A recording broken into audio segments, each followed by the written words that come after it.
Hello friends, तुम्ही म्हणाल आता हे काय नवीन.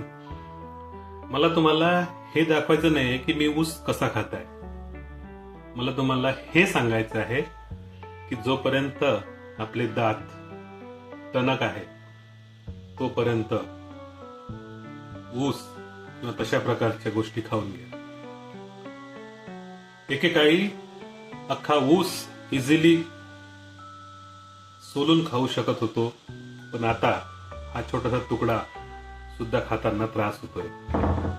दात आहे तोपर्यंत खाऊन घ्या, डोळे आहे तोपर्यंत ही सृष्टी चांगल्या पद्धतीने बघून घ्या.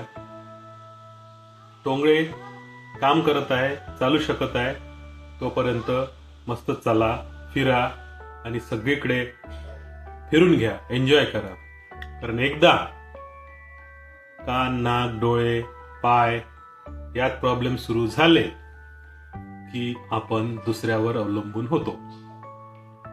कोशिश करा की जोपर्यंत आपले हे अवयव सही सलामत आहे तोपर्यंत आपण जीवनाचा आनंद घ्यावा.